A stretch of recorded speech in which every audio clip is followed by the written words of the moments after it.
everybody. I hope you're great. I hope you're doing great. And of course, I am doing very great. And as you can see, I'm in my pajamas. And I love wearing my pajamas. And I don't like putting on makeup because I find it very comfy. Okay, so let's get into the topic of the day. And if anyone, please comment as we discuss. And so, let me see.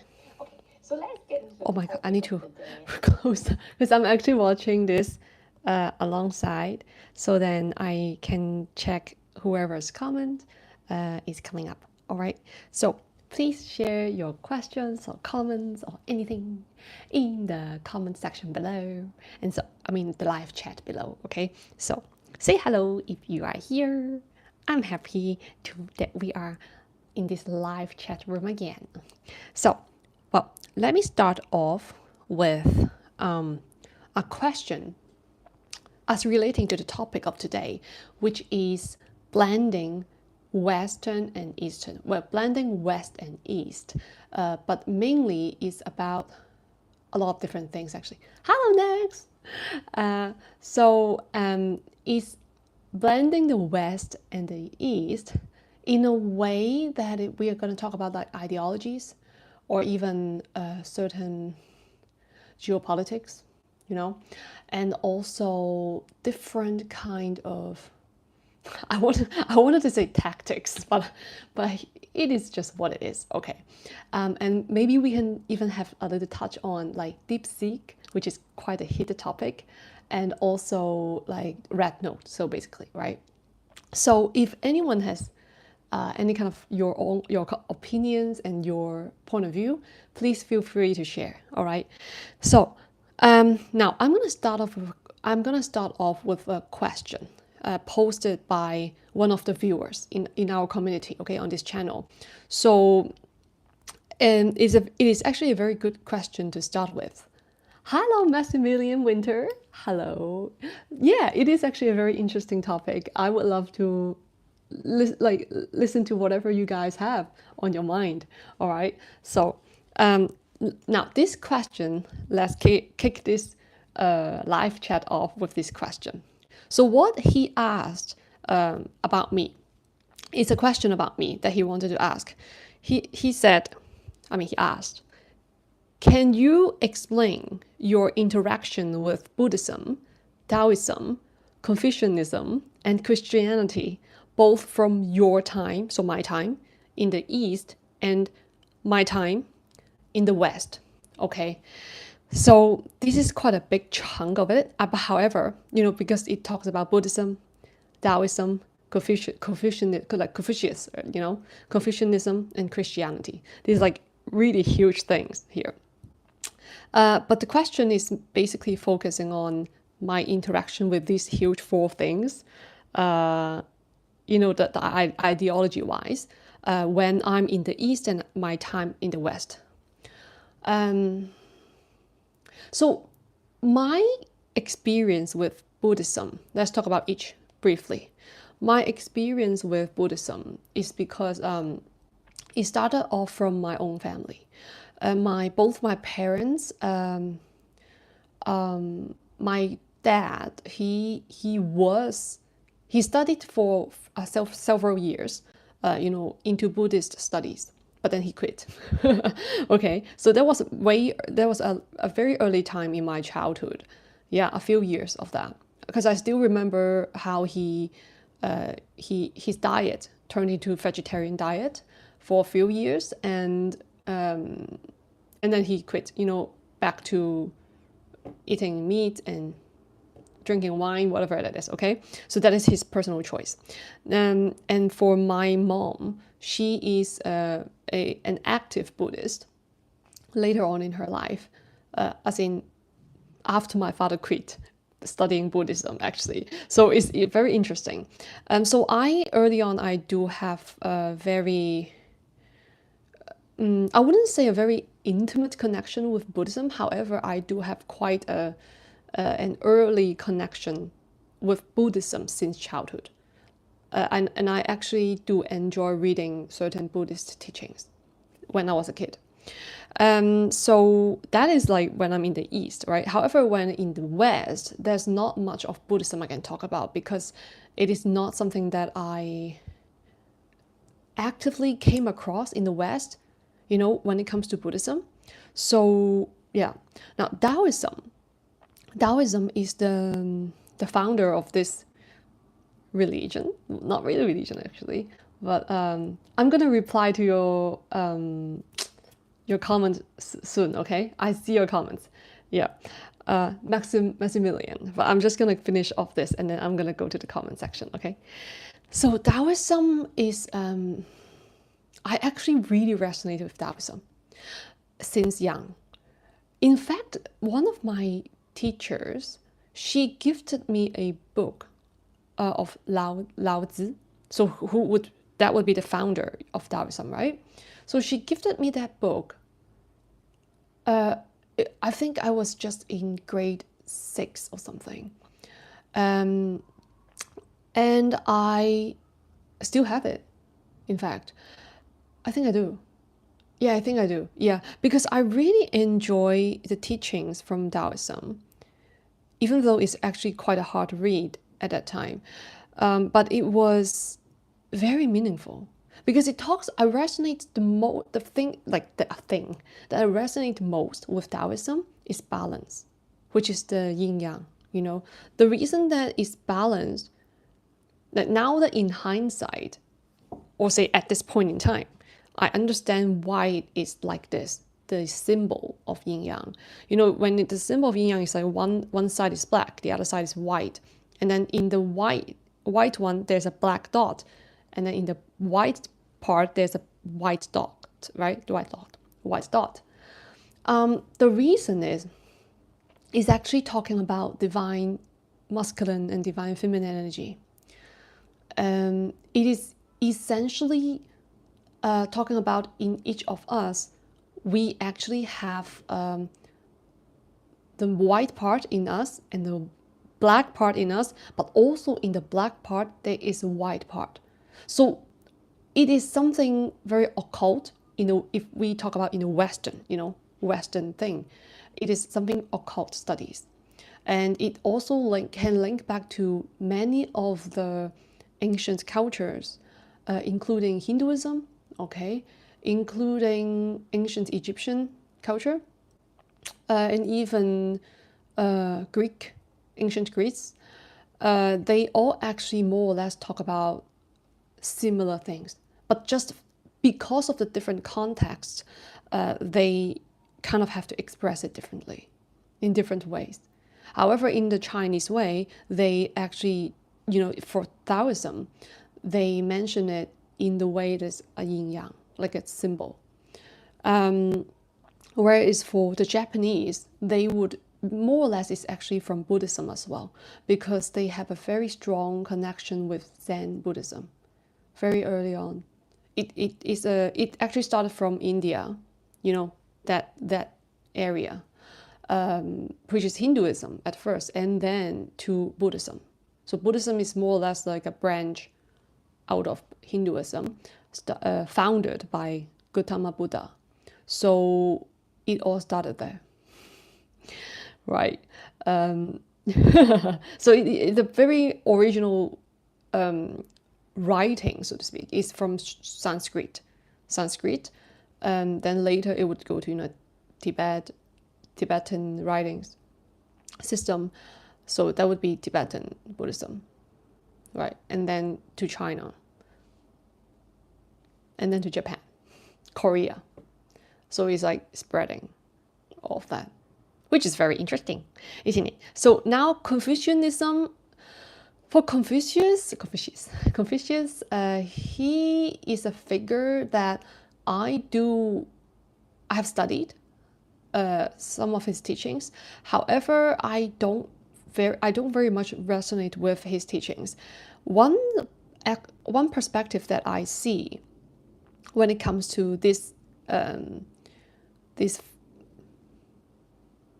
philosopher, I would say, or even educator, his teaching is more about how to regulate a system when it comes to a country, because I'm not saying that his teachings are meaningless or bad. I'm not at all.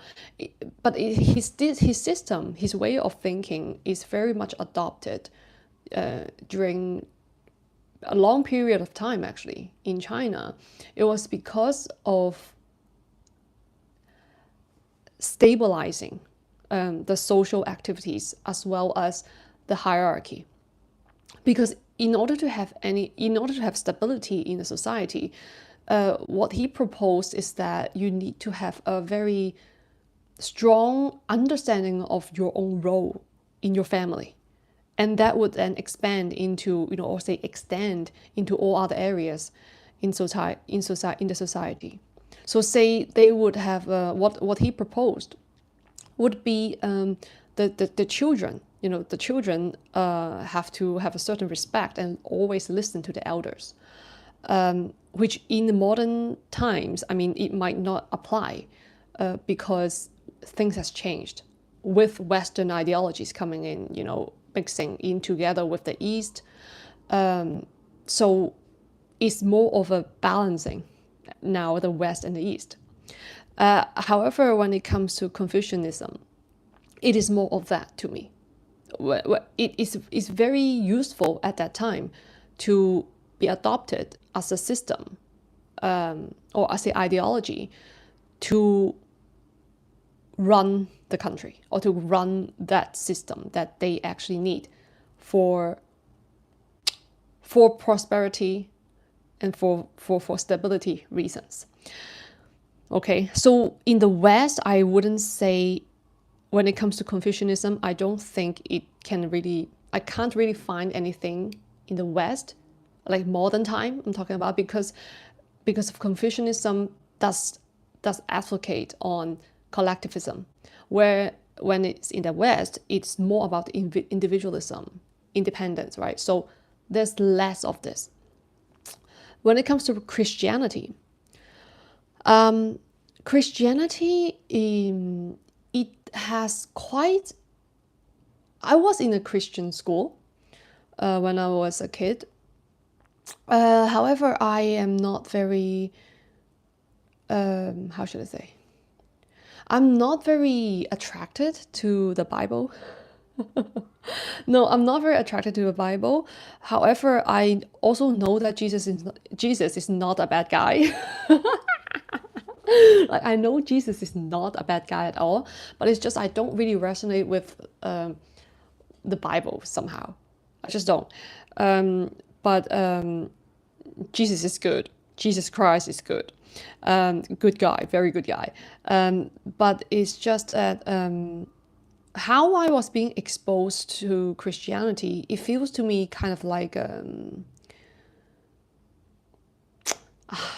now I'm not talking anything bad about this religion though, okay? It's just how I feel about it. I felt kind of trapped, like the feeling of trapped, not that I'm actually being trapped. The reason is I vividly remember how I felt when I read the, what do you call those, like testaments, man something, the 10 things, I don't know. So what I remember, I think I was around the age of 7, 8 or 9, around this age. So I had to attend certain session for Christian studies, okay? However, I kind of quit it quite quickly later on. But during those sessions, I still remember how I thought to myself. Of course, I didn't say it out loud, okay? Of course, I did not. But I still remember I thought to myself, because I felt so much fear in the writings, okay? I felt a lot of fear in between the lines. What do I mean by that? So what I thought to myself was that if you love, like, this is actually what I thought. Like, if you love me so much, if you say you love me so much, why would I feel fear in reading this? And also, why would you instill a sense of fear in me if you actually say you love me that much. That is actually what I thought as a kid. I was like, this doesn't make sense. To me, it's just, it doesn't make sense. Like, why would you say if I don't follow what you do, I would go to hell? Like, what is this? Like, I'm like, this is absolutely BS to me. At that point, I was like, if like this is love, like this to me sounds more like threatening. Like you're just threatening me. So that's why I didn't really feel I didn't feel safe. Like I'm like, what's that? Like what's that? Okay. So, but all in all, I mean, everyone has their own cup of tea, right? So, yeah. So that would be my experience with Christianity in the East. Where when it comes to the West, I just like the sound of organ in the church. I just really love it. Okay, I just really love the sound of organ. I think, yeah, I can just sit there all day and I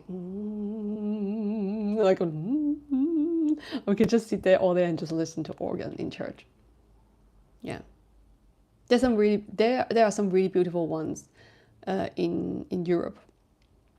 Okay, so that is the question that I answered. Now I'm gonna check the comment. So I'm reading it off the iPad. Guys, you have any comments? Okay. Now let me see. Maximilian Winter said, I recently had the idea of combining. I'm sorry if I mispronounce. Okay, Vajra. Oh my God! I know this is a hint. Is this Sanskrit? I think. Is it? As Vajrayana Buddhism and Taoism. I even wrote a Tao de Vajra. Is it Vajrayana? Did I pronounce it correctly? Is it Vajra? Wait, Vajrayana. Is it Vajrayana? Okay, great. Ooh, yeah. Pronounce it correctly. Okay. I even wrote a Tao de Vajra and some practice guides. Wow. Wow. You have some really deep dive practices going on, seems like. When the Tao becomes fierce and the Vajra learns to flow, all paths open into endless sky. Ooh, you're writing a poem here.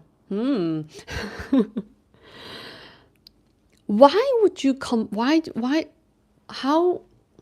I'm like, why, how, where, when? It just all pops up. What do you mean by combining Vajrayana Buddhism and Taoism? Like, and also what do you mean by the Tao becomes fierce? How does the Tao become fierce? You know, what you meant by that, right? Okay. Hello, Okium Pyotra. You have a very special name. Very otherworldly. Sound of organs remind us of being in mom's belly. Oh, hey, that actually makes sense. Yeah, it does actually. It has a very comforting sense. It could be it's because of that sound. It feels very airy, right? Airy and a little bit like encompassing, like wrapping oneself around by this sound. Yeah, that actually makes sense. Deep bass sounds. Deep bass sounds. Oh, is it like in the techno? Techno music is like the boom, boom, boom, boom. Not actually boom, boom, boom. Like I think they did it like very deep bass. Is that what you're talking about? Maximilian Winter said, I love Taoism, but I'm missing some transformational power that I found in Vajra Buddhism. Oh, transformational power. What are the I'm just curious, what are the transformational powers that you're talking about as relating to Vajra Buddhism? Like, what are those transformational powers that you think you would find in Vajra Buddhism? Noodle. Oh, hello, noodle. I love noodles as well. I love eating noodles. Ramen, pasta, spaghetti, linguine.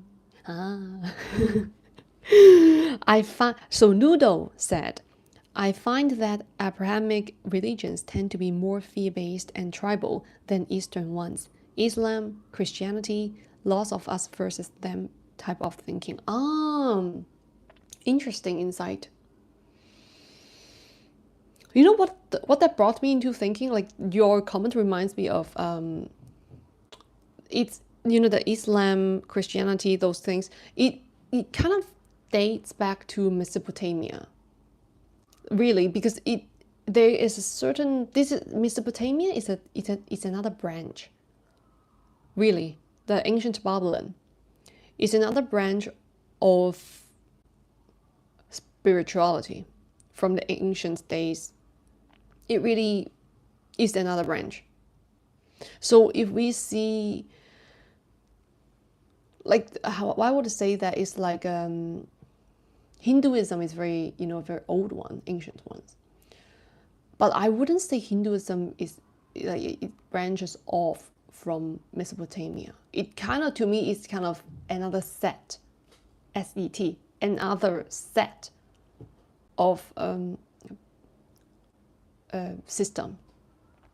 Okay, so yeah, I think Abrahamic religions do.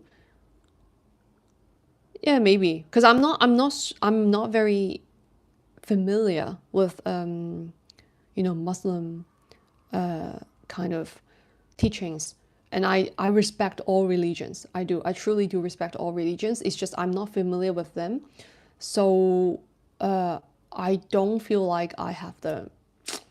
I just know it. Okay, I'm not very. So please educate on me, if you guys know anything about it, because I'm not super familiar with it. However, is everything goes into the origin, the source, for every religion actually. So to me, it's just like different chocolates. Each religion is like a different flavor of chocolate, but they are all chocolates. They're all made from more or less the same ingredients, right? So yeah. So Maximilian Winter said, transform through direct experience, act with fierce compassion. Oh, dance between worlds, embrace sacred fire, break through with joy, celebrate wild wisdom. Oh, these are the transformational powers that you mean, right? You meant that you found in Vajra Buddhism, right? Interesting. Wow. It is actually quite true, because when we, it's like we have to stay in the battle, right? We have to stay in the battlefield. We can't really just leave. And I mean, we could go to somewhere very remote and just stay there, However, it's not very effective, because it is the true battle is within. We do have to face it. We can't really avoid. So we do have to transform through direct experience. Act with fierce compassion. Yeah, because through I really agree with that. Through direct experiences, usually we would encounter a lot of unpleasant experiences. So we do need very fierce compassion in order to counterbalance that. Dance between worlds. Yeah, it's true. Because we do, shift in between different, some say timelines nowadays, right? Timelines. Some would also say is different dimensions of consciousness. Some would say is different realms. Okay, however, it really is kind of more or less the same thing. Kind of. Yeah. What you say?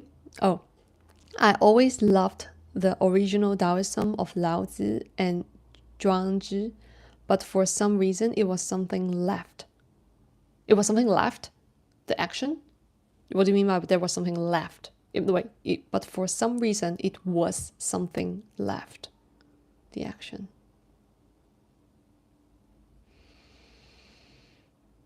I don't actually know much about Zhuangzi, but he's one of those very popular ones in the contemporary of Lao Tzu. So yeah, but he has I I forgot what his teachings was. Um, yeah, there were a lot in that period of time. So it's kind of like, when in ancient Greece they have Plato, Socrates, all kind of all the great philosophers, Aristotle. It's all those kind of same period of time happening unknowingly across continents. So is it a coincidence? I don't know. For me, it was missing some more active force. Drunken told mostly funny stories that looked strange but had deep meaning. And that actually like Sufism. That's like Sufism as well, right? Sufism does have the Sufis they tell a lot of different deep meaning stories, but very short stories, and really hold great wisdom within. So, that is so cool. Okay. Oh, you know what? Okay. So that is one famous story is the story about useless tree. Useless tree? That's so cool. How useless can a tree be? Okay, you know what, guys? Let's get into another aspect of the Eastern and the Western thing. So let's talk about DeepSeek and also Red Note. Anyone is interested in this topic, please feel free to comment in the live chat if you have any opinions or thoughts on this. So let me ask a question. How do you guys find it, this entire DeepSeek thing? First, let's talk about DeepSeek, okay? And then we will talk about TikTok and Red Note. What do you guys feel? So we have 5 people here alongside with myself. Anyone is interested in this topic? If no one is sharing at the moment, then I would just keep on, battling with the DeepSeek thing. Let's see if anyone. All right, I'm gonna start then. The DeepSeek. DeepSeek. What I learned from it, is because it's something that's so heated. It's such a heated topic on the internet. I think it was last week, right? It is very cool to see that how the DeepSeek team managed to make the most out of kind of nothing. I wouldn't say it's nothing because what they used, the version that they built based on, was quite an old version. I wouldn't say like outdated version, but it was quite an older version than what the US was or they are using. Like Meta, and also all other Meta and Google. Yeah. So, however, I would say this is kind of like the spirit of China in a way, because this is more from a sociological perspective, because they went through wars, like a lot of wars. Okay, China went through a lot of wars in the past century. So they actually managed to develop such a mentality where they had to make something out of nothing, to take advantage of anything that at least they can see possibilities to thrive on. So I feel like that's what they did when it comes to DeepSeek as well. It's kind of like they invented something out of using the minimum. So I would say it is from a long-term practice from survival mode, but also how they did not give in to limitations. Yeah, I think I really admire how they think out of the box in such a circumstance. And in fact, one thing that's very interesting to me is when I watched the video, like the interviews, there was a video that was like interviewing different CEOs of the Silicon Valley as related to AI, okay, artificial intelligence, and also, yeah, okay, like ChatGPT. So it's very interesting to see how all these really smart people, they actually admire each other so much. Like even if they are in competition, but it actually they feel humbled, but they also feel very motivated in a way. They realize that, oh wow, we can actually, like, it is like this is a case study for them that we actually don't have to invest in so much capital, so much capital into a project, and already the results can be this mesmerizing.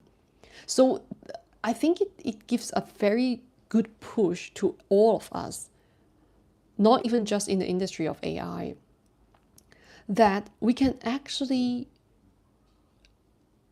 think in a way, how can we optimize our way of working, or even our way of thinking? We don't actually have to use so much resources. Now, in this context, it would be money, right? But in another context, it could be minerals, it could be food. So how can we actually revitalize and renovate our systems, all our systems in all aspects, in a way that is sustainable, that we actually can get even better results out of the system, and not having to lower our quality, and not even having to use up so much resources that we thought we need to use. So this is a very good lesson for, I feel like, all of us to look into. Do we actually need to use this much to producing this much? Like, this is a good case study for every one of us in the world that we can learn from. And I feel like if we can apply this to sustainability, to building sustainable systems, using this kind of mindset, this kind of way of self-learning, way of self-correcting, a way of self-regulating, I think it would be of a great impact to humanity. So that is how I feel about it when it comes to the DeepSeek situation. I don't know if anyone is interested in this topic. Okay, now please feel free to leave comments below, okay, so we can discuss if you happen to enjoy this topic of like ChatGPT and stuff. So, and then another thing would be on the red note, right? Red note and TikTok. It is really a heated topic. It's super heated. So the red note is TikTok. There would be like what they call is like TikTok refugees to red note. It's interesting to see how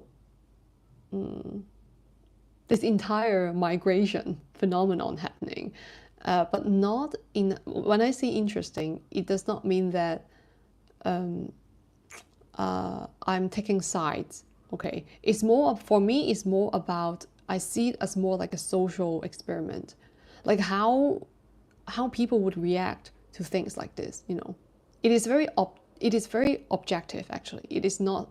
I'm seeing it on a very objective point of view, and feeling it subjectively. Feeling it, but seeing it very objectively, because subjectively, how I feel is that I'm actually quite delighted to see this kind of movement because simply because I see more people interact with each other. Because the more interaction that we have, it actually means we know and learn more about from each other, right? So that's why. Oh, okay, let me check Okium Piotra's comment. Yes, DeepSeek is very cool. They pushed research forward on few fronts, accelerated the whole field. Yes, that's what I learned about as well. That's also what I learned about, is that they really, I think they, what I remembered is that they kind of utilized, like the US team, I would say in the US, they did not think of this kind of a way to optimize such programmings. The reason that, because they run a testing program for 60 days only 60 days, and they have already gathered so much data, because this is what they would use, right? It's like when one model becomes so successful, like it's actually tested and approved, all the other ones would actually adopt such a model. And that is what could possibly upset some other corporations. Okay, but however, it is actually moving to quite a positive direction if we see from such a perspective, because it actually, scientists, they actually don't have such a jealousy thing. I really don't. I like, from the interviews that I watched, the CEOs and stuff. It's not a sense. There's not really a sense of jealousy at all. It's really, how the athletes they compete, but it's not really jealousy. It's like they actually push each other they motivate each other to even grow more. That is how I see in their eyes, the athletes, spirits of the athletes. Yeah, OpenAI. Okium Piotra also said, there is a lot of hype surrounding OpenAI, so it's good to see competition. What do you mean by hype? Like, what is the kind of hype that you're mentioning here, surrounding OpenAI? Oh, do you mean is it like very tunnel vision? Like too much of a monopolize thing? Is that what you're trying to say? But sometimes it is like when the capital is really, funneled into a particular company or field, it can get into such a situation. So sometimes competition is good because it gives diversity, or say options, for the public to see, as well as how it's kind of like when we have competition, this kind of divergence does help us to see what we can't see originally. Because when things diverge, it means that there are different ways of thinking. And if in any kind of situation like that, if we learn not to oppose to whatever we did not originally think about, it could actually bring in very positive impacts to all of us, like growth wise, because we then learn about, oh, that's actually something I did not think of that. And that's exactly what the case of DeepSeek is. Like, wow, I did not think we can actually use this much money only and have these tremendous results. And that is a very good case studies for the entire industry. Not even this industry though. Like, there's a very good template for everyone to witness and to learn from. They are keeping their research. Oh, yeah. And funny enough, it's called OpenAI. Open. And it's not very open, it seems like. Okium Piotra said, they are keeping their research closed. And he also said, I run DeepSeek locally on my laptop, and I can't do that with OpenAI. Open. Yeah, I feel you, bro. I understand what you. Yeah. Ah. So yeah, so it is quite a closed system then that they are doing it. It's not open source, right? Exactly. Ah. How's your experience with DeepSeek so far? Because I haven't used DeepSeek at all, so I don't know. So Next said, I have Meta's version on a Linux server. Oh, you guys all use Linux system, right? I did study a little bit of computer science, so I do have a little background knowledge on this, but I'm like as good as you guys. But I do understand what you guys are talking about. But I'm not like super deep. But if you guys share with me, like it describe to me, then I would understand. I would understand what you mean. Your Next also said, my main computer is Windows, but I also have a Linux server. Yeah, because I think using Linux is easier for coding, right? Am I on the right track? Because it is better. It's a better tool when it comes to programming. So when certain programmers, they would choose Linux over other systems, right? Yeah. Your main computer is Windows. I have Meta. Yeah, how do you guys find DeepSeek? What's your experience of it so far? Like, you find it, you have any like feedback on it? I don't know. I have never used it. Oh, okay. For Maximilian Winter said it has better performance for server system, but I develop on Windows. You're talking about Linux, right? Maximilian. Better performance for server system. Okay. Thank you, Maximilian. Yes. Yes, yeah, it has better performance for server system. So Okium Piotra also said, so Okium is responding to the DeepSeek experience that he had used it. He said, good. Only problem is, unfortunately, they had to censor it, so you can't ask DeepSeek about.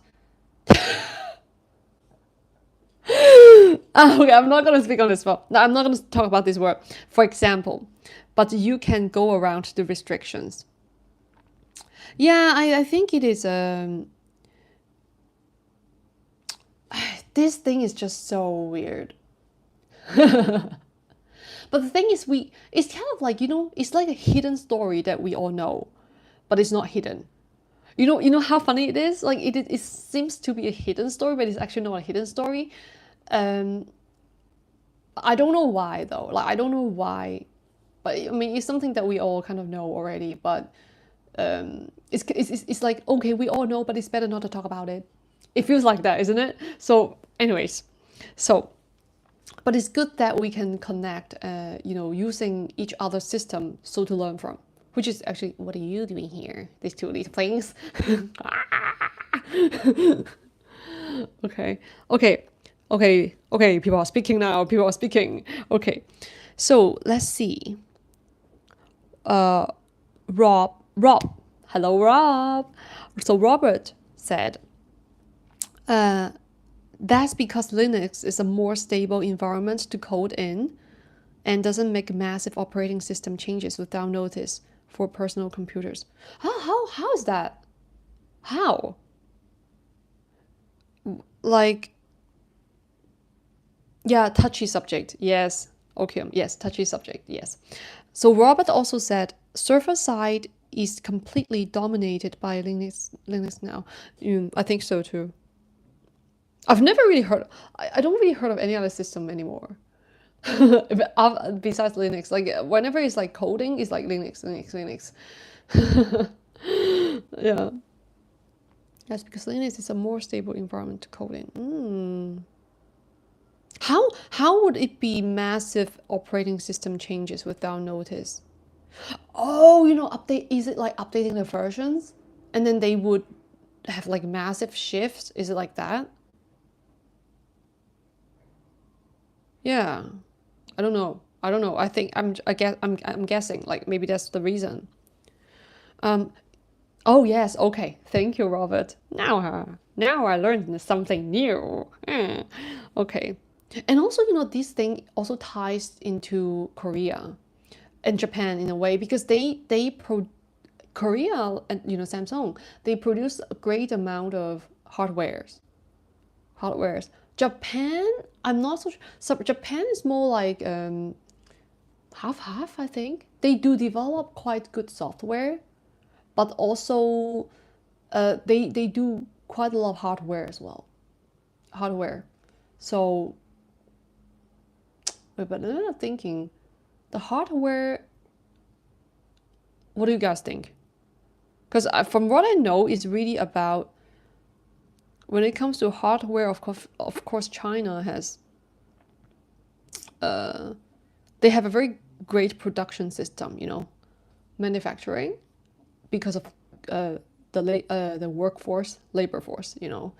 However, when it comes to technology and also the detail wise, I feel like Japan has a very has a good it has advantage of that. Japanese, they are very detail oriented, and I very much admire that their culture. Yeah. Um, Korea when it comes to hardware, they're like cars, even like KIA. It has been this brand is thriving in recent years. I think. I think they doing quite a good business. Is it? I'm not sure in the West is it like as good, but I feel like Kia is doing quite a good job somehow. I'm not sure if you guys, you know, are interested in cars, like these kind of topics. But I do sometimes I will like notice. I'm like, oh, okay, it's quite interesting. But also in China, they do also have quite a lot of electronic cars, like electric cars. Yeah, lots of kiosks. Yeah, that makes sense. Yeah, yeah. So that makes sense. But in China, they have a lot of electric cars. However, I would say it's so much of a trend in a way. Um, is the production line, assembly line, I would even say, is super efficient, very, very efficient. I think that's one reason that they can produce so much. But sometimes to me, in the past few years, it felt so much like bubble tea, like literal bubble tea, like bubble tea stores. Why? What I mean by that is that it's like whenever there's a trend, this is something like a bandwagon effect. People would just jump onto the bandwagon and like, oh, this is gonna make money, and then what they would do is like invest a lot of money into developing this. It's like opening different bubble tea stores, like a lot of brands, all sell bubble teas, and with different kind of flavors, different kind of like a variety of it. A variety of bubble tea. Sometimes they have like taro. Sometimes they have like matcha with mochi. Or like things like this, and it is also creative in a way. Um, yeah, that's kind of like a similar situation when it comes to electric cars. So, however, of course, it was first developed by Tesla. I mean, this entire thing is that's where they found the inspiration from. However, I would say they learn really, they learn from the entire system of Tesla, and they make their own way from there. It's kind of like how the Japanese, they learn how to make, noodles and this kind of Chinese cuisine back in Tang Dynasty, right? Very early on. And so they have a lot of students from Japan go to China in Tang Dynasty, and they learn all the techniques and stuff, and then they went back to Japan, and then they flourished. Like, you see how good ramen is now, like how good it is, right? So it's all about learning from each other, I would say. Yeah. But it's not that ramen is much better than Chinese noodle, things like that. No, it's just they all have different ways of expressing this now, and it's all so tasty. It's good for humanity. Now we can enjoy Chinese noodles, Chinese style noodles, and also Japanese ramen, right? So many Kia cars in the States, in US too. Yeah, I think Kia is doing quite a good job.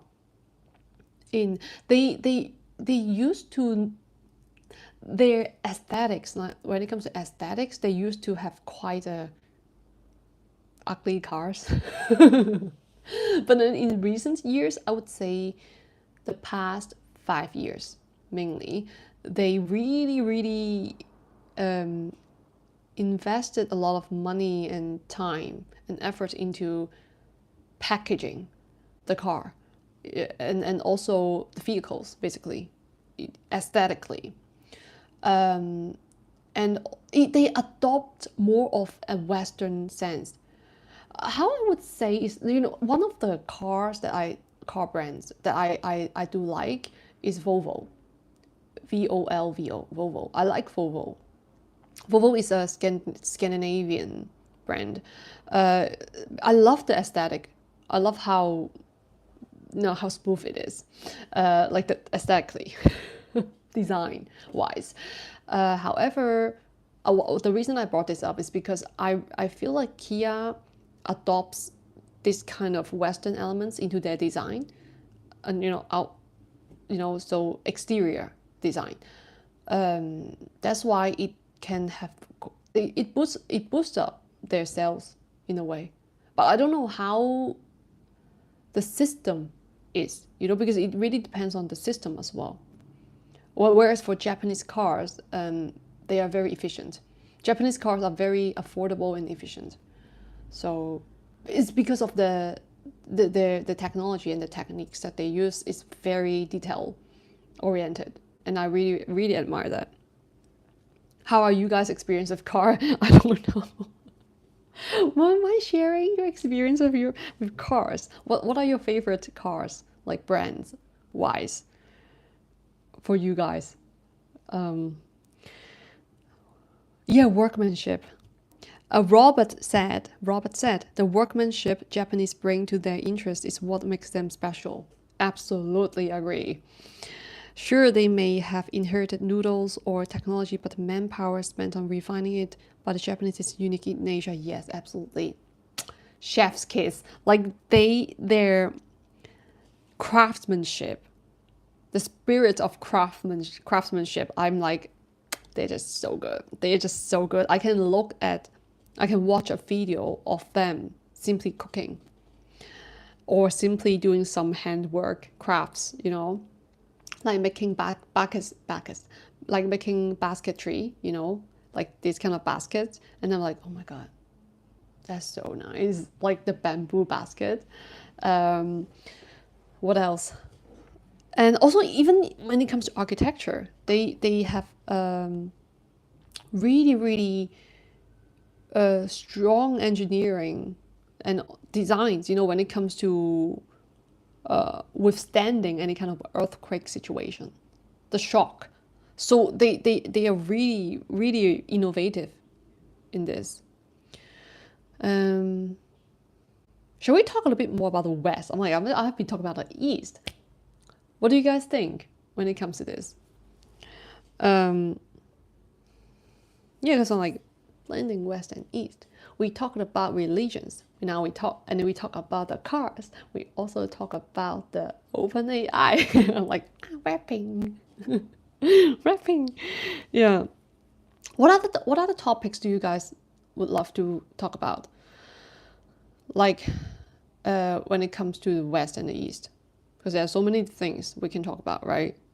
Anyone? Anyone? Anyone? Raise your hand. Raise your hand. Oh, Buffer Monkey. Hello, Buffer Monkey. Hello. So Buffer Monkey said, I'd like a society which has a compromise between conservatism of Eastern society along with some of the more self-centric elements of the West. Ah, yeah, it's a good blend. That would be a good blend. It is true. Like we take the positive aspects of each, right, from each side, and then we can see it is a good blend. Yeah, I do agree. I do agree.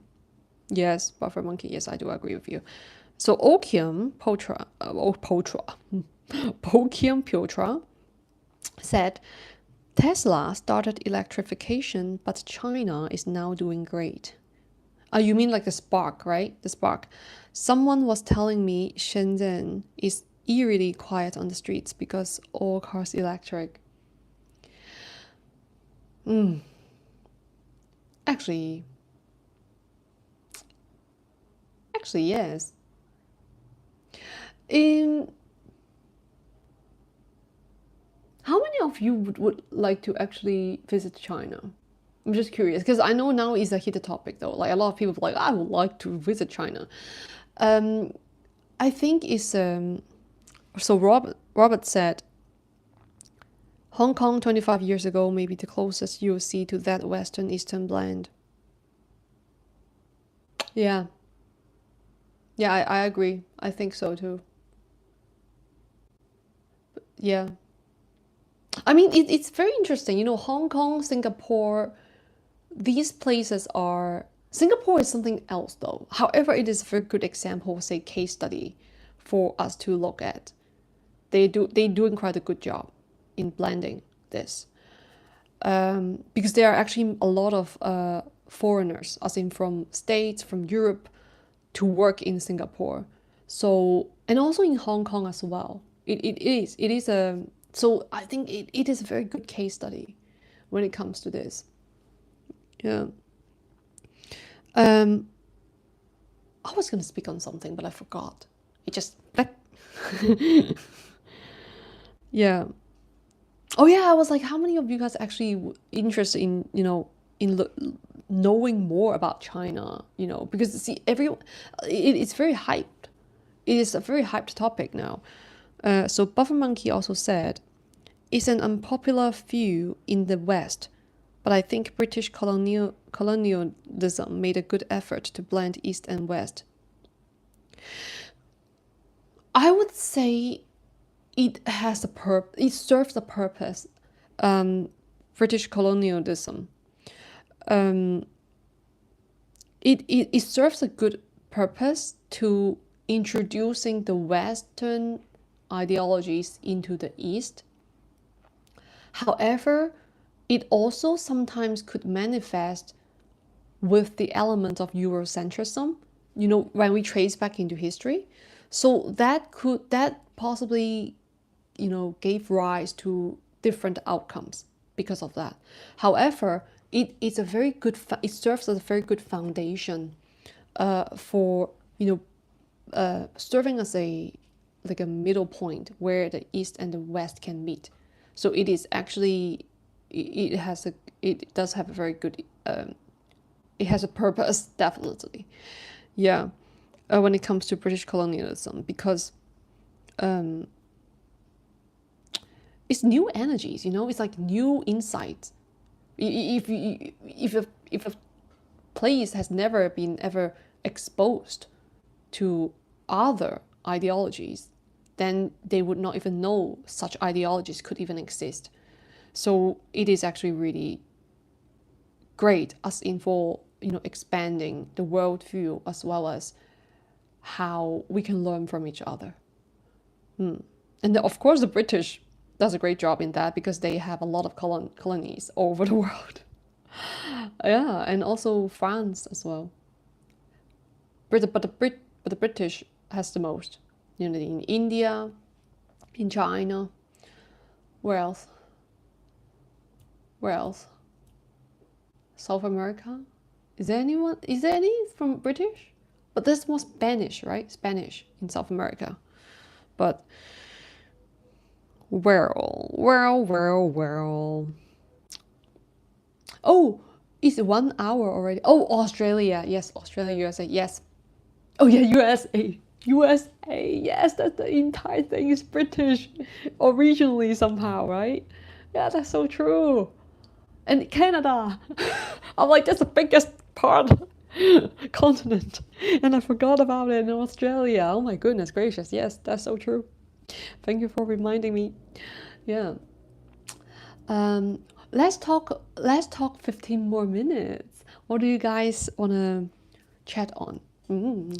Let me drink water. Please comment below.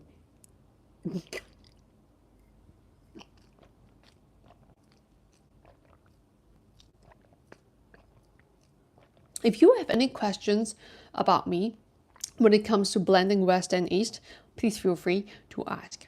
Okay.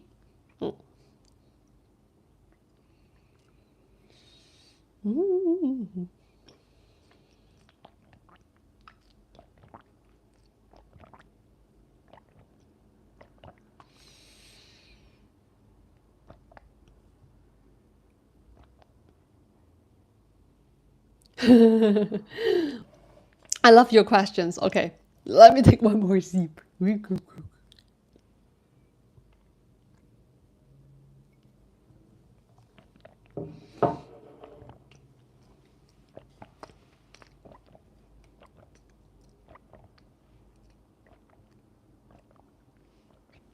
Hi. Is it no offense or an offense? I'm just saying hi here. Hi. Okay, let me say Robert, Buff Monkey, and then Noodle. So Robert asked, "Are you interested in the Greeks?" You mean you mean ancient Greeks or modern Greeks? Like now, like which part of the Greeks that you're talking about? Okay, I'm gonna wait for your answer first. And then we'll come back to it upon your answer. Oh, you quick, you quick. Ancient Greece, I mean, is the start of Western. I'm interested in ancient Greece. Yes, I am. What do you want to know more about it? Because you asked, am I interested? I'm like, yes, I'm interested. Buffer Monkey said, too many subjects to consider. Analysis paralysis. Narrow down your options, brother. Narrow down. Narrow it down. Narrow. What? Buffer Monkey is like, I can't think of what to ask. And then Noodle asks, what do you think of Asian Americans? Oh, interesting. What do I think of Asian Americans? That is actually a very good blend when it comes to West and East, isn't it? Don't you think so? Noodles? Because the Asian Americans, that is also already a very good blend. I think Asian Americans have had quite a difficult time in a way to fit in, I guess, because it's a completely new environment when they first landed on this continent centuries ago. However, they kind of found their place in that society, in that community. It's actually the same as, African Americans. Everyone is just trying to make it make sense for oneself to thrive, to survive in a way. Back in in older generations, nowadays it's more about like coming together, because the new generations, they kind of see that it is not about just staying in my own ethnic community. It's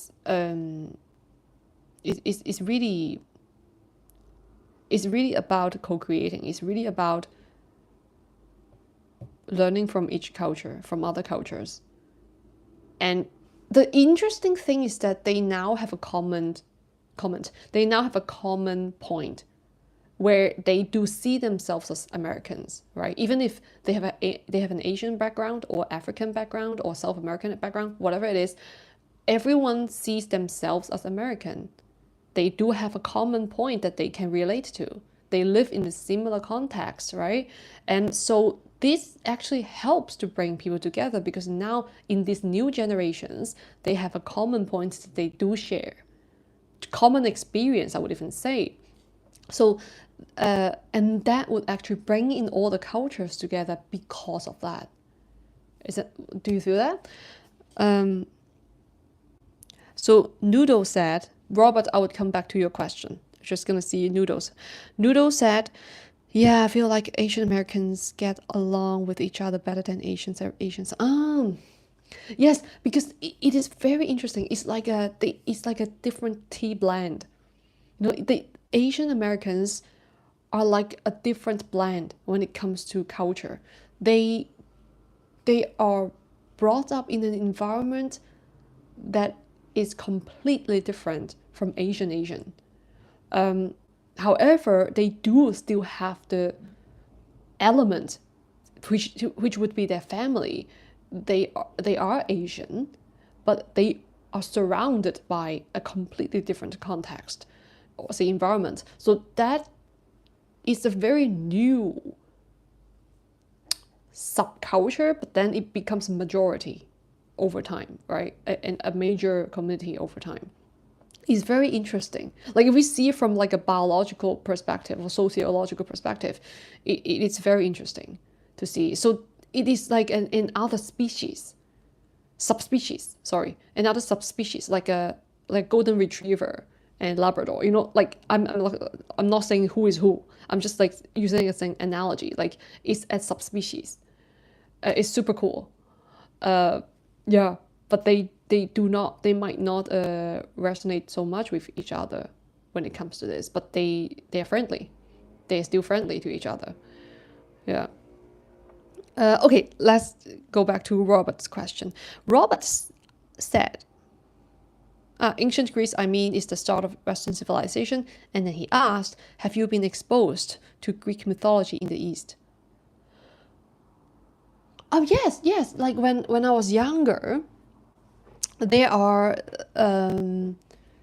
cartoons, in the television that would be about Greek mythology, and also I'm actually not just interested in Greek mythology. I'm actually interested in ancient Egypt.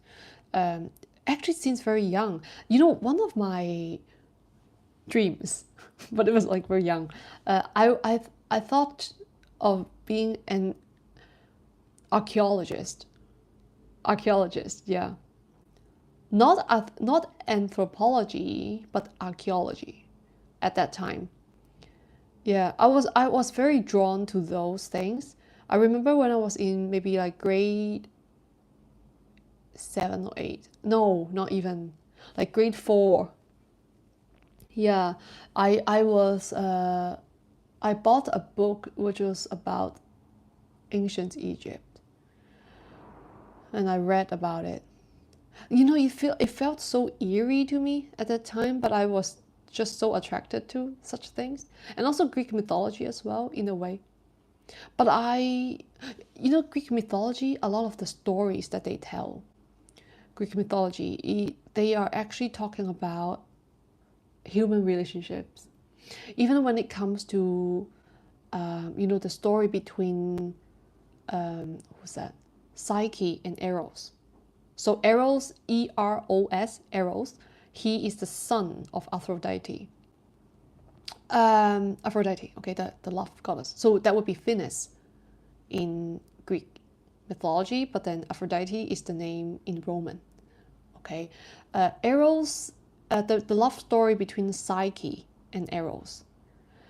In fact, how we can actually interpret it now is that Eros is the ego and Psyche is the mind. In a way, like there are so many intricate parts that we can explain with modern terms that is like Jungian psychology, the subconscious, conscious, and unconscious mind. And in the love story, it says that Psyche had to go through different stages in order to kind of like pass the test. But in fact, what it means is, if we link it to what we call Hinduism or Buddhism, it actually means the stages where you are being burned, the sacred fire. That is like you're being you like how Psyche went through the tests, the three tests. Uh, you know,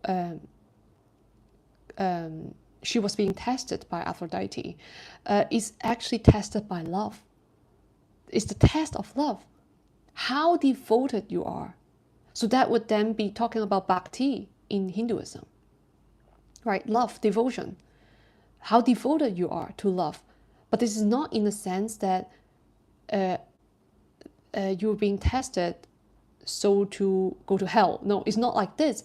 They actually, each story is talking about a symbol or much deeper meanings in it, such as each test is actually talking about how the mind is being purified. If we talk about Buddhism and Hinduism in this sense, that they are, and Eros would be the ego. Why would Eros leave Psyche when he was being discovered unexpectedly? Because Eros has never shown his real self to Psyche, okay? Until the day Psyche kind of rebelliously turned on the light with a candle, and she saw that Eros is a god, is a beautiful, handsome man, but she was not able to see him. She could only meet him in the dark every night, but they were in love. So when Eros was exposed, what does it actually mean? It's symbolizing that the ego is exposed in the human mind, in ourselves. The ego is exposed, and then Eros, okay, Aphrodite's son, he ran off. He literally ran. He ghosted her. He ghosted Psyche. And the reason that he ghosted Psyche is because this. What does it mean? It means the dark night of the soul in the spiritual journey, that he is experiencing an ego death. So that is why the ego would go through, like the conscious mind, which ego was then imprisoned in his mother's, Aphrodite's castle place, hiding, hurting. Okay, although he's still in love with Psyche, but he's silent. That is the conscious mind undergoing dark night of the soul, in solitude, in isolation. That is part of the spiritual journey. And Psyche had to go through 3 stages, 3 tests, which is the test of love, in order to, reunite somehow with Eros. It is only at the very end of the test that Psyche passed, but then I think she fainted. That was like in the story, she fainted. Eros received this message that, oh, Psyche has been trying to reach out to him. And only then he broke free from the house, out of his mother's house, and went to find Psyche. And then they then, that's the happy ending. So what does it mean? It actually means that after going through this purification process of the mind, Psyche, she understood what love is.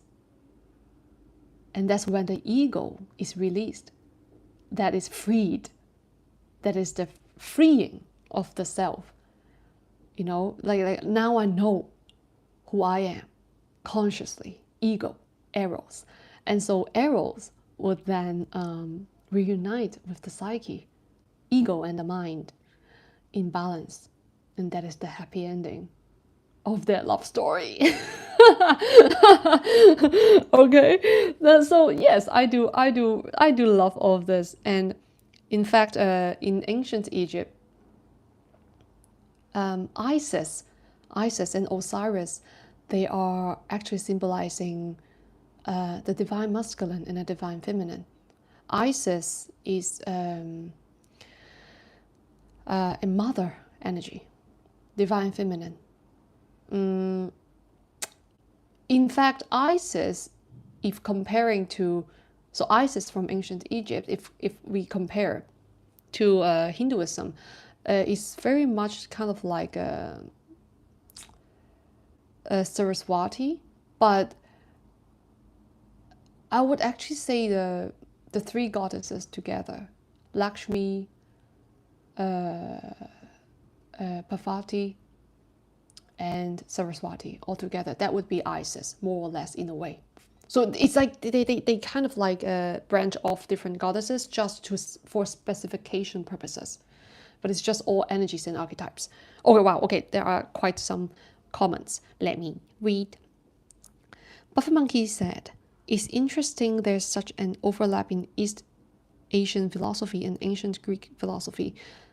The two had no contact, which shows that philosophy is truly a product of the human condition. Yes. And or maybe we can say it actually comes from higher consciousness, right? So that's why we all receive similar information but just expressed in a different way. Yes, I totally agree with you, Buffer Monkey. Excuse my spelling, I have to knock letters out as there is a character limit. There is a character limit? Really? Oh, interesting. No, I understand what you mean though, perfectly. Thank you. Okim, you know what? Speaking of this, I would like to tell you like a Chinese folklore story that I just recently realized. No, I'm like, no, it's actually not talking about that. Like, it's also symbolism. So see like how this like blending the East and the West. Even in the West, we have stories like this, and ancient Egypt, ancient Greeks, and then in the East it would be in India. Like Hinduism, stories. All those, and even all the Hindu mythology. The stories, it seems to be paranormal, but in fact they are talking something very, very practical. I'm gonna be blunt here. It's very practical. It's not something like magic. It is being seen as magic because it's not being understood, as in practically. But when in practical sense, it is actually very practical. It's the same as the Eros and Psyche story. Like, it's literally talking about spiritual matters, but it's just that it has to be expressed in a story way in order to save it for the future generations like us, so then we can decode it. That's how I feel about it. Okim Piotra said, funny how it all comes down to humans telling stories, including Greek mythology, based on their experiences and psychological states. Yes, actually, it's true. Like, a person can interpret, different people can interpret the stories differently based on their backgrounds, or experiences, and also how they psychologically are, at that certain point in time. Yes. Buffer Monkey said, my ego still needs releasing. Ego? Which ego? Hotel California? Hotel California? Just joking. I'm just joking. Robert said, Eurasia as a whole does have a common ancestor through the Indo-Europeans, Aryans. Hinduism was influenced and then influenced Eastern traditions. Yeah, I think I agree. Hinduism is one of the very first tribes. No, not a tribe. Like being developed. Yeah, out of that, and then it branched off to other ones. So Buffer Monkey said, "You can check out anytime, but you can never leave." Such an eerie song, but the melody is so good. Like the lyrics are like, but the melody is just so catchy, so captivating. Yeah. Oh, let me wrap up. Let's wrap up with a story. I just mentioned. So there's this story. It's called. So there was this beautiful lady. She was back in the old days, like very many moons ago, many years ago. Do you guys know the Mid Autumn Festival in China, where you eat the moon cakes? You know that? Have you ever heard of it? We eat the moon cakes. Okay, that's where this story is from. It's about. The story is that so during the mid autumn mid autumn festival, the full moon, in the full moon, there was a lady. She was, I think she was the wife of a very, she was the wife of a king, something like that. A rich man, okay, like a rich landlord, landlord, yeah, who owns a lot of land, like a fighter, a warrior, so someone that's of higher status. Now she, um, they're a good couple, they in love and stuff. However, I'm just gonna keep this story brief, okay? Because now this lady, at one point, her husband got this pill, okay, like a pill, like a round one, okay, like a pill. That is like a magical pill, okay. What does it do? This pill is that if you eat it, if you take it, you would become immortal. Okay. Now this lady, just one night, she got curious and she took it. Without really knowing what it is, she just got curious. And after she took it, what happened is that she started floating up, like she became so light, and she then float up into the sky and to the moon. And that's where there's also a rabbit there, a rabbit in the moon, along with this beautiful lady. So every time that it's in the full moon, then this lady would be there with the rabbit. Okay, it's full moon. It's like, oh wow, ooh, it's such a good story here, But then it's like, and then the husband was on Earth, missed her very much, because like he could not, like, it's like where are you going? But then she could not help it, but she just keep floating up, and then her husband was like devastated, heartbroken, because his wife's gone, nowhere to be found, only in the moon, on the moon, I would say. The thing is, now see, if we put it into practical sense, how can we interpret it? It's basically the lady became immortal. But what does it mean by this immortal? This pill, this little pill, not really a pill, is like something magical thing, magical elixir. Is that she became immortal in what way? It means that she was ascending. She was actually ascending in the spiritual sense. That's why she was floating. She was ascending, consciousness-wise. It's symbolism. She took the pill. The pill means the spiritual journey. The inner divinity. The inner divinity.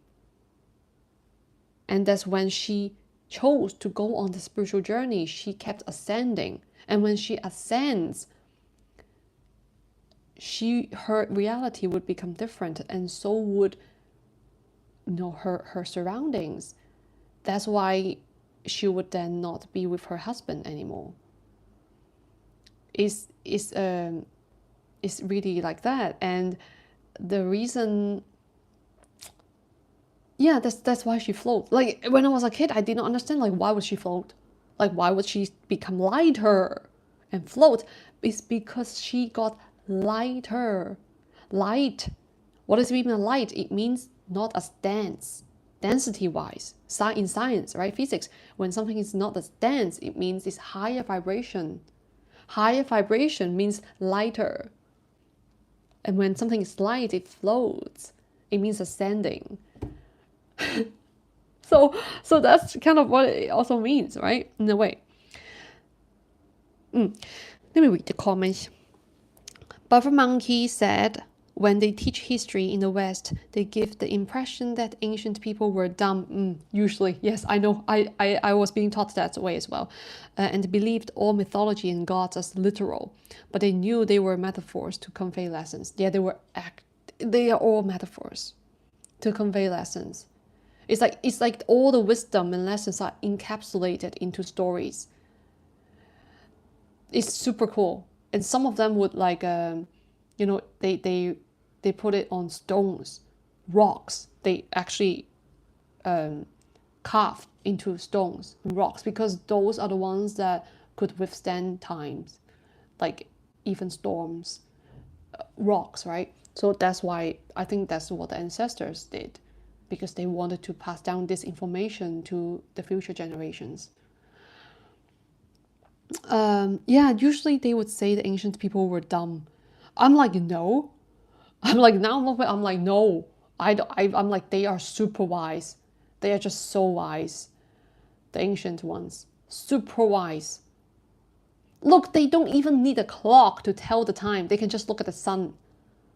They, they can literally just check the time by just looking at how the sunlight is, and they know the time of the day. So, I mean, what's the definition of dumb here? I'm like, I don't know. It's just a different way of living, of course, but they're not dumb to me. I mean, I can't at this point. I don't know. I can't really see it at the moment. Of course, it's about learning. It's all about learning, though. Puffer Monkey said, "I've eaten a mooncake or 2 or 3." What is hallucinogens? What is hallucinogens? Is like hallucination, like something that you take, you would have hallucinations? Oh, Aries Mars Express. Aries Mars Express, you're fiery. You're fiery. And Express. You are on fire. Lol. I don't know you are brother or sister, but my beautiful friend, you must be very on fire. Aries and Mars, and it's still on Express. How many fiery placements you have in your birth chart? I wonder. What did you say? Okay, let's see. So Aries Mars Express, so fiery said that there are different tellings of that same story. Some versions involve an evil king. Oh yes, yes, some do. You mean the lady that floated up, right? Yeah. Usually they would have like some sort of like an evil king and stuff. Like even in Greek mythology they do. Like they talk about how the evil king would capture a maiden, and then the Poseidon would, another guy would come, or demigod would come to save her out, something like this. It's pretty interesting. And Buffy Monkey also said, in 2,000 years' time, they will be teaching kids that people in 2025 believed the film Shrek was real.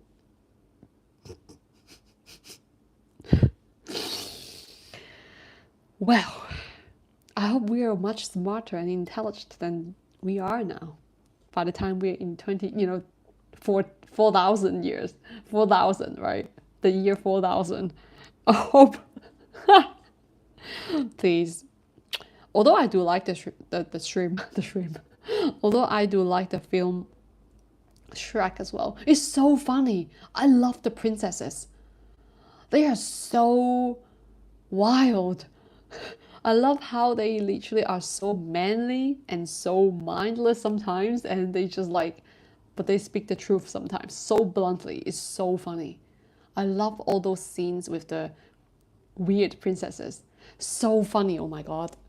They're just so funny. It's just so funny. Um, uh, oh, hi, Samuel. Samuel Cannon. Hello. Hello, Samuel. I love your comments, by the way. Very thoughtful and insightful. Just so you know. Buffer Monkey also said the Greeks were even considering whether time was continuous or if it was like a film with a certain number of frames per second. Wow, I didn't know that. That's super cool. Yeah, I mean, I didn't know that they actually had this realization already. That's amazing that they were considering the nature of time. Yes, in fact, time is something. It is like a film. It's like a film. Like a frame per second. But it's more about dilating. You know, when we're dilating time, then it becomes slower. But when we zoom, you know, when you edit, you know, if you have ever edited any videos using video editor, be it like Final Cut Pro or like Premiere Pro, you know, things like this. When you edit, you can zoom into the timeline, right? You can keep expanding, expanding, expanding. This kind of expanding is the dilation in time. So it becomes a frame, each frame, right, by second. The more that we zoom into it, it actually becomes slower in perception. But it's actually the same if we zoom out. So it's actually very interesting. And Samuel Cannon said, "Hi Kay, one of my study guides is I Ching. What is I Ching the Oracle? I like the subject matter today." Oh, you mean this topic, the blending East and West? What is the I Ching the Oracle? Can you expand on that? Can you elaborate? If you're still here, Samuel? Aries Mars express that. Express that.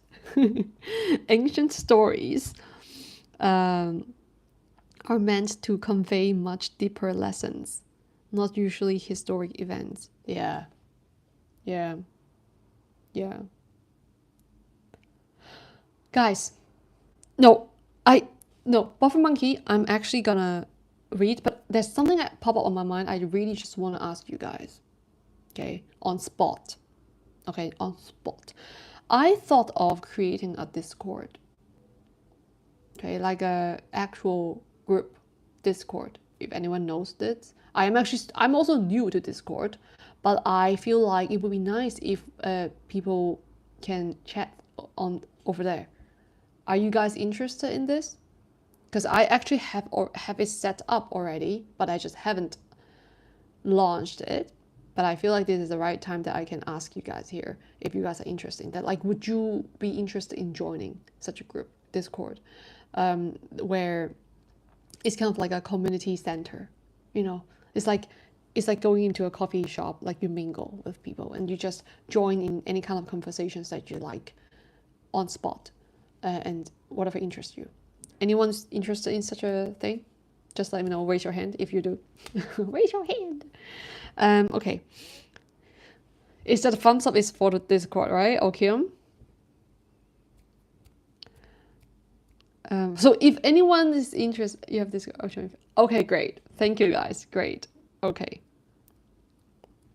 Good to know. Yes, then I would launch it. Okay, I would launch it. I have it set up, but I'm just kind of rearranging things. I would kind of like you bringing to.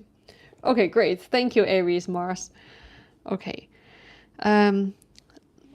Keep thumbs up, that letting me know that if you're interested in Discord, okay? So now I'm going to go into the comments.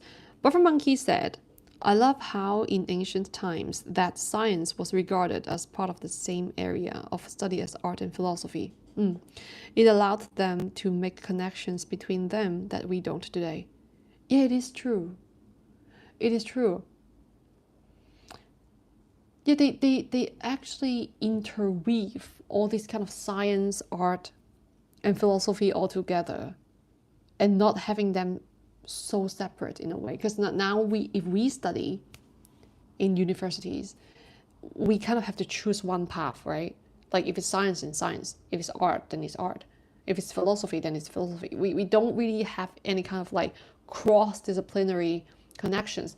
Whereas, back in ancient Greece, they also have this kind of a big hall where people mingle. I think that's what this discord that we can foster together is really such a thing, that people come from different disciplines, but we chat and we learn from each other, we discuss, and then we realize, oh, there's a new inspiration that I can learn from such an artistic aspect, and I can use it for my model building, things like this, or even my certain system that I'm trying to look into. So it really is a very good way of helping each of us to learn, to grow through this cross-disciplinary ways. Buffer Monkey also said, look up Zeno's arrow paradox for an ancient Greek perspective on the nature of time. Oh, okay. That's Zeno, Zeno. I think this person has a book called Arrow Paradox. Arrow, like arrow. Arrow Paradox. Yeah. That is about the nature of time when it comes to ancient Greek perspective.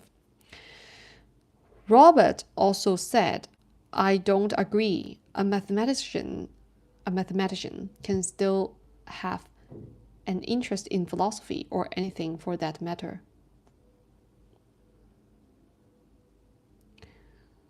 What? I don't understand what you don't agree. Like I'm trying to understand. What do you mean, Robert? Like what are you not agreeing with? Robert, what are you not agreeing with?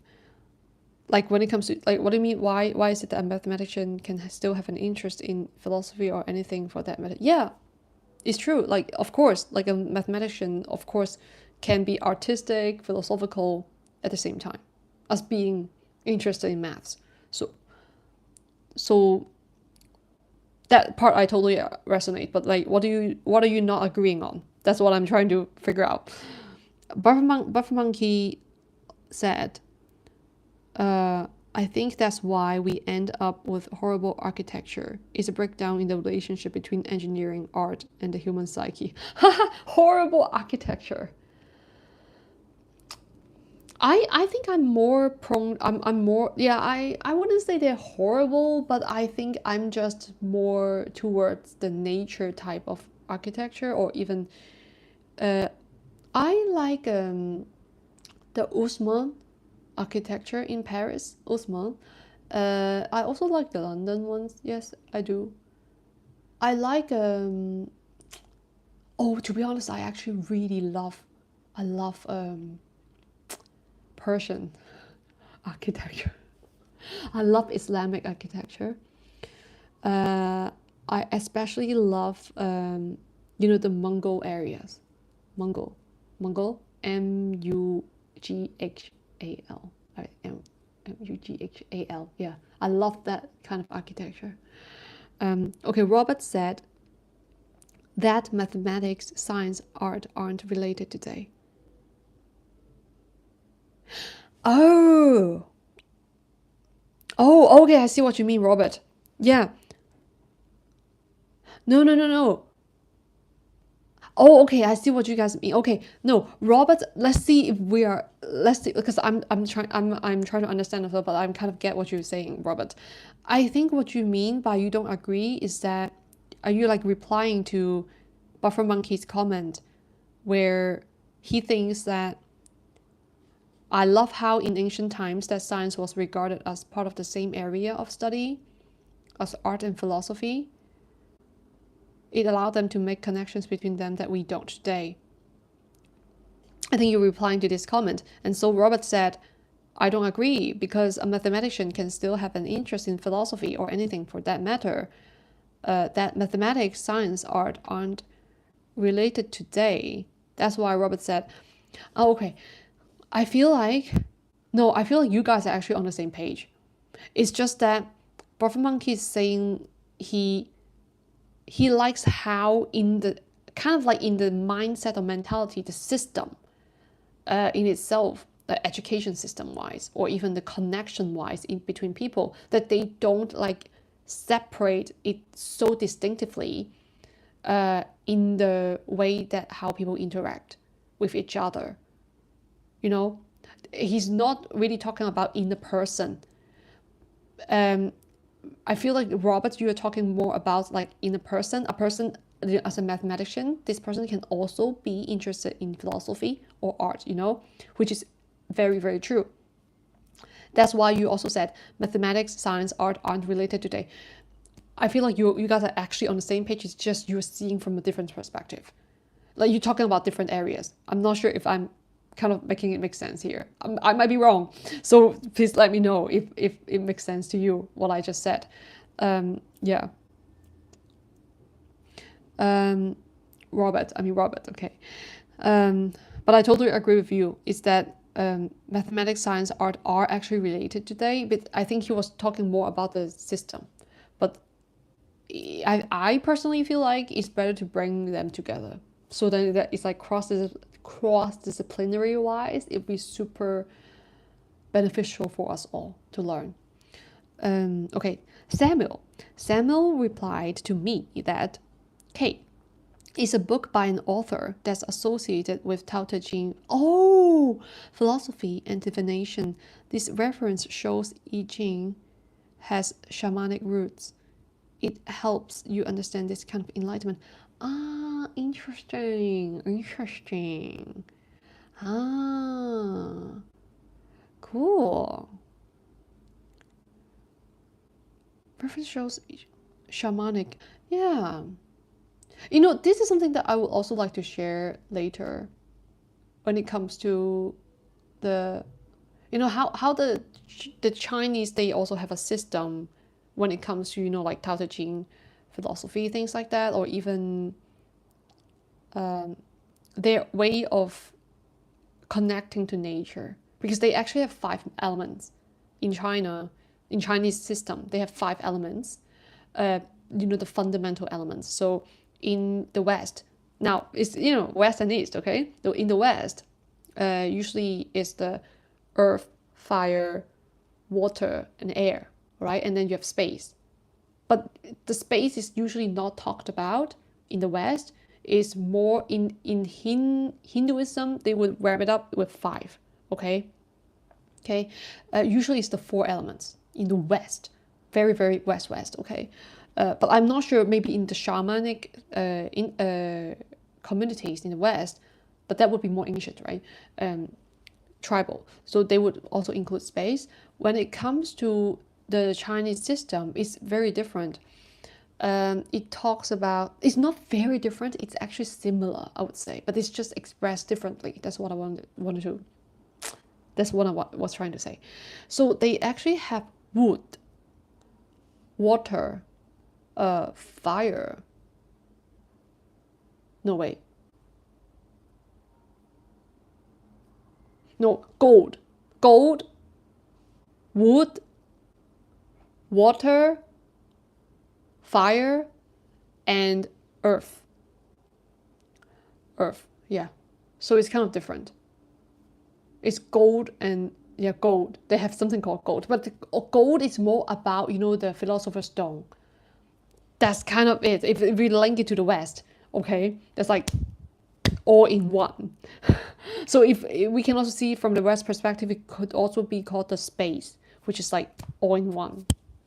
Okay? Expansion.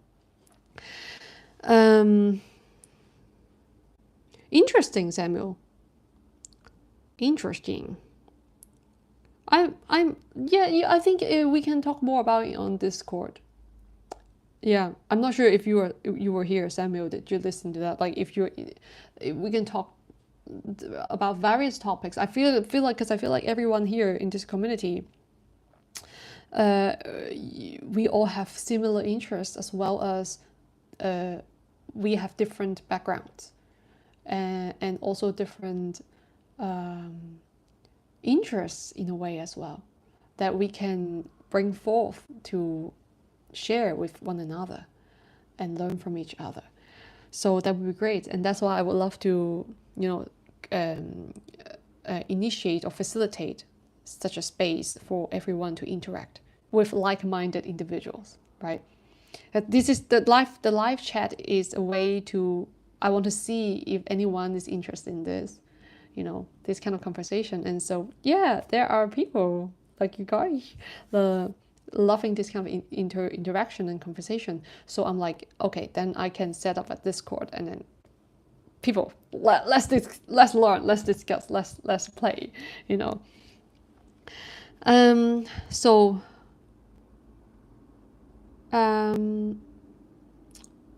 what is it? I'm gonna wrap up soon. Let's wrap up soon, okay? In 10 minutes. So I'm gonna finish this comment. If anyone want to comment, please feel free. Aries Mars Express said, horrible architecture is in the eye of the beholder. There are some very interesting architecture in China, vast open spaces in the airports and train stations. Yes, I would say it is also it is in the eye of the beholder in a way. Yes, some people like really modern aesthetics, modern materials. Some don't, right? So it really depends. I feel like there are many.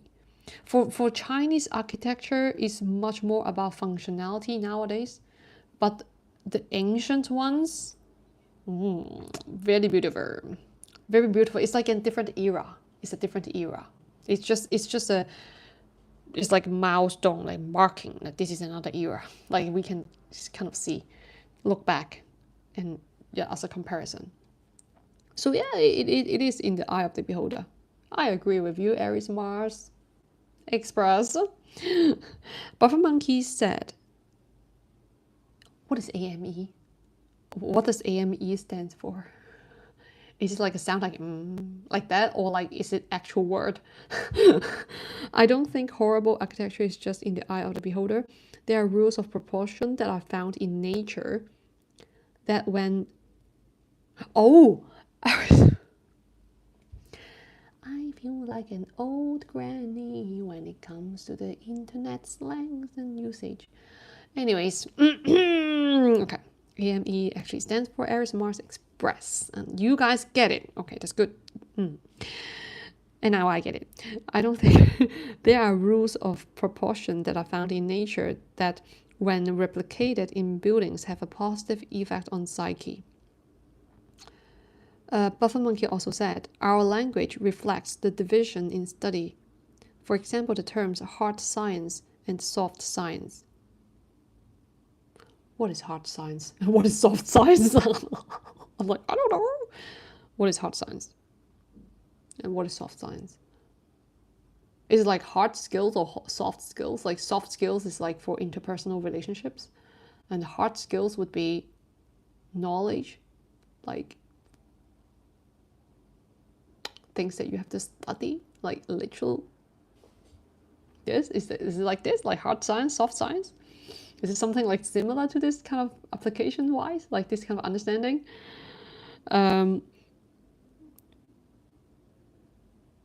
You're on the right track. Next is like, you're on the right track.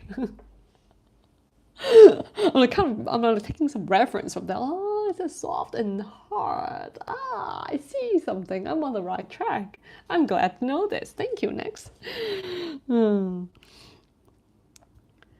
Buffer Monkey said, hard science is maths, engineering, Soft sense. Ah, okay. I'm okay. Then I'm on the right track. Yeah, it does make sense. Yeah, it's like people's skills, is soft. So it's like psychology, and it's more vague. It's not as grounded. Like the soft things are usually not as grounded. The hard things are very like grounded. Okay, so yeah, like engineering, architecture, right? Structure wise, so very hard, as you can hear. So, yeah, there are rules of proportion that are found in nature that well, I mean that is the thing. When you talk about this, what pops up on my mind would be, the Art Nouveau. Art Nouveau, back in early 1900s, right? It's a movement of art in Europe. Not even just Western Europe. It even went to Hungary, so that's a little bit more Eastern Europe. Yeah, towards Art Nouveau, and also Art Nouveau, that movement, they apply a lot of, the artists, they apply a lot of natural proportions in nature, from nature. And that is why I find this kind of architecture super captivating. Super captivating. Like, yeah, it's so mystical and magical in a way that it feels like a fairy tale sometimes, but it really is because they utilize a lot of proportional rules, from nature, a lot of these kind of elements. So it's very captivating. But for some people, they might not like it. I don't know, but I like it. But at the same time, this is like something else. It's architecture.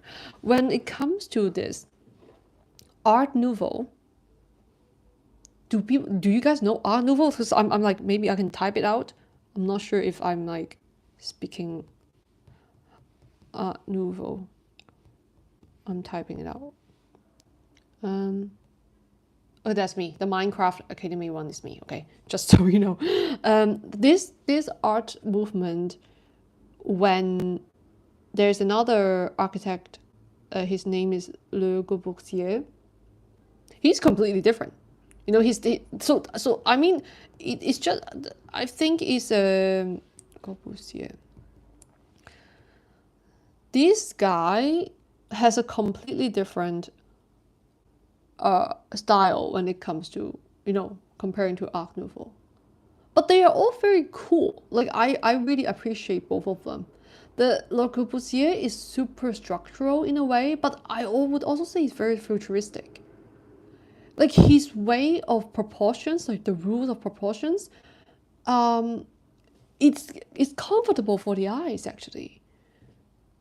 He does incorporate such a thing, the proportion wise, but it's just different styles. Yeah, I mean, I would say, to me, I would say personally, it is in the eye of the beholder when it comes to style.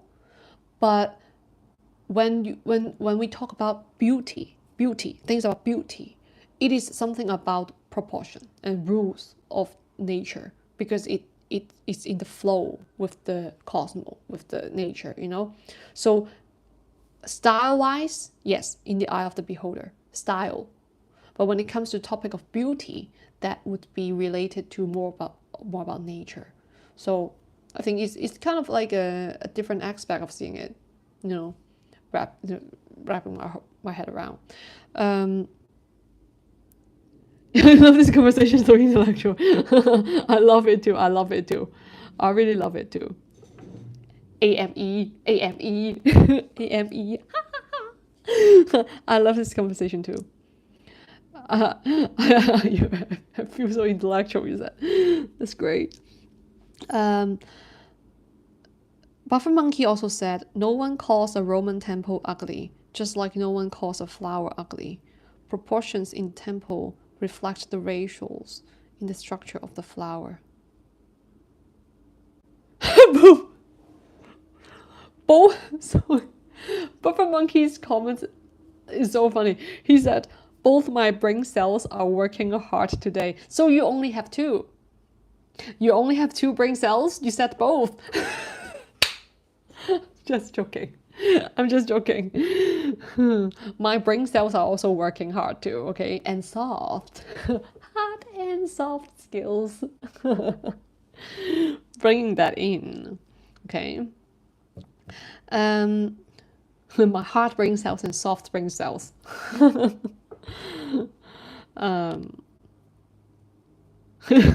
Yeah, they swing like a poor man's Newton's cradle.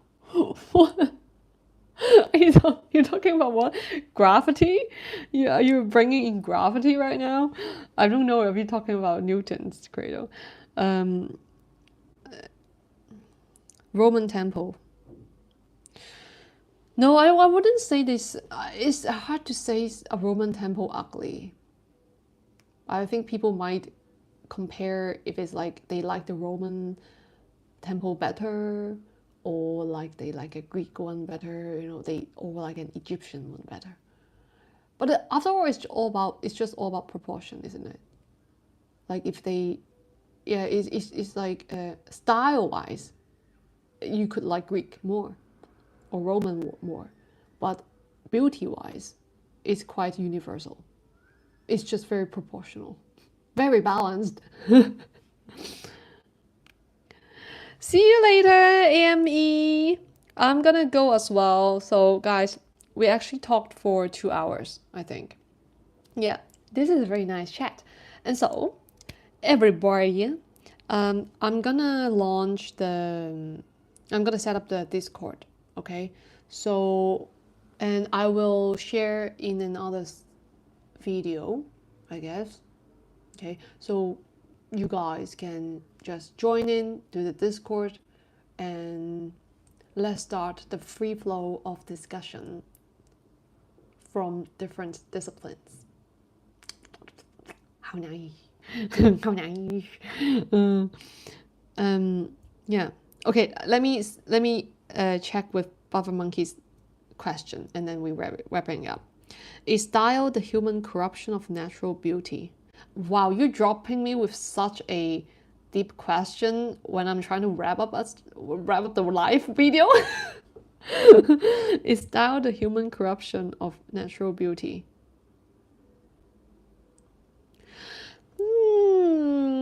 What do you think? For me, I wouldn't say it's human corruption. I think style is just a way of experiencing different forms of beauty. You know what I'm trying to say? It's like there are natural beauty is natural beauty, but there are different expressions of natural beauty, and it's because of these kind of different expressions, we humans would come into different experience because of the different expressions of natural beauty, and so we might subjectively resonate with some forms of expressions more, and some other people might resonate with some other expressions of beauty more. And so that would then be based on different experiences and preferences over time, according to one's own liking. So I wouldn't say it's a human corruption, but more of a human experience, us responding to the expressions of natural beauty in many forms and shapes. Robert said, there are objectively bad things in my opinion.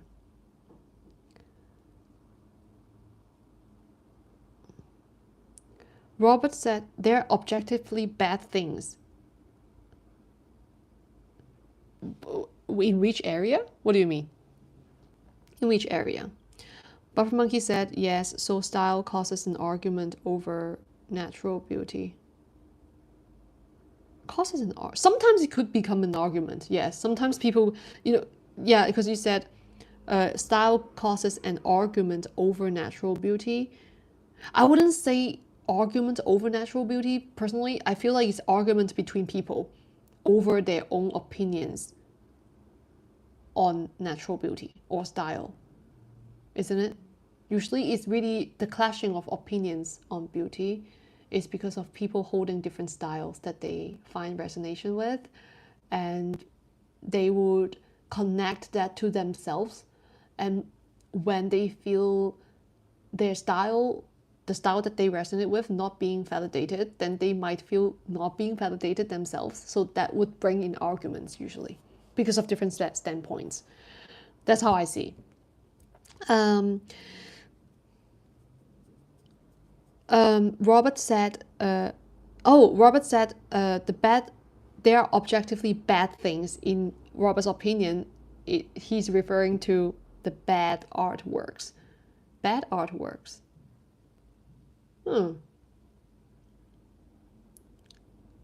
Bad artworks. I don't really. I mean, yes and no. Yes and no. It's a yes and no for me because like I wouldn't say there are such things as bad or good. My goodness. Okay, guys, you guys, can we just bring up some positivity, Franco?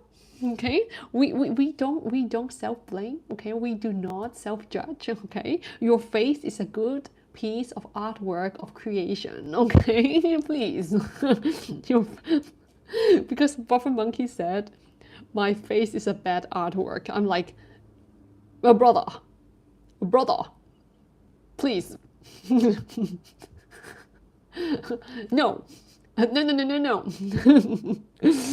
No. Buffer Monkey. Yeah, I was saying like I wouldn't. I'm like responding to Robert's opinion now. No, I respect you if you see like there are better artworks, right? Yes, of course there are. It's very subjective. It's very subjective when it comes to even beauty or even styles.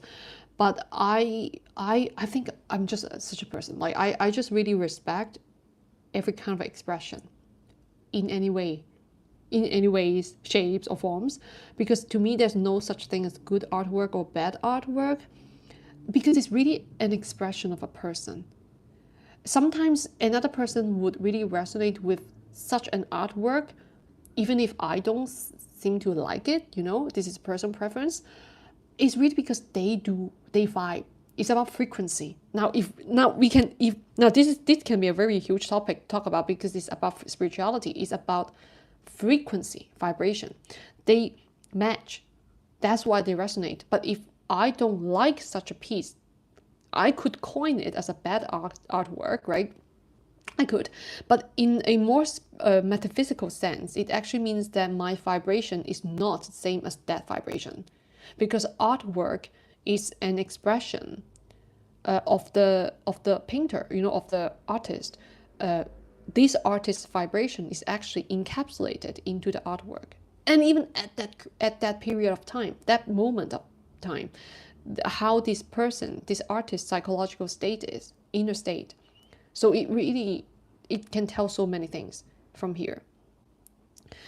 Yeah. I'm not sure it doesn't make sense to you, Robert. Like how I express myself, like that's how I see. But I think yes, from a personal point of view or like subjective point of view to each person, there could be. We can see some artworks as bad or good, but usually it really comes from. We can dissect it in so many different ways. When we call an artwork is bad, we can say it from a proportion wise, right? That this is not pleasant for the eyes. It's not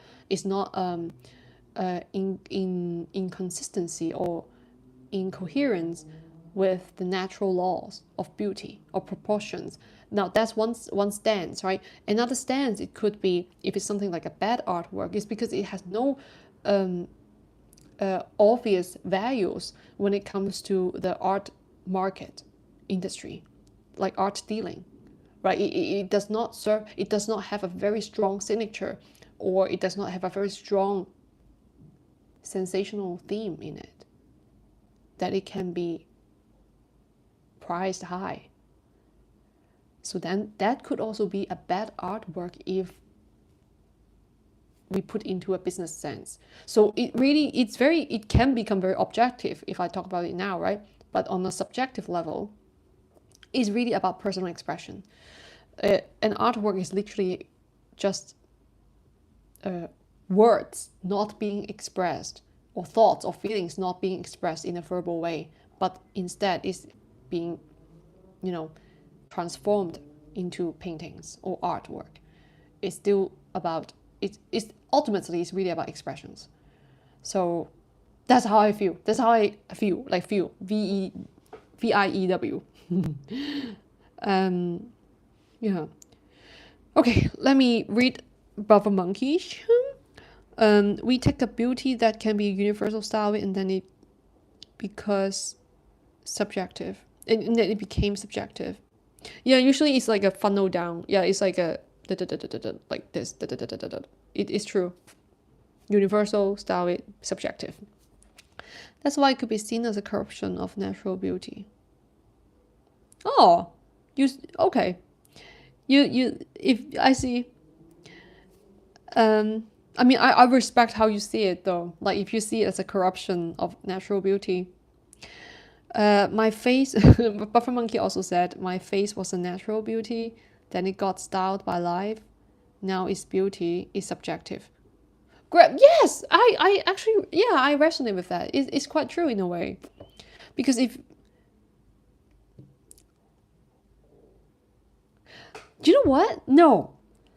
I feel like, yeah, like I see your point, but I'm like, what I was like, wait, it's not that your face was a natural beauty.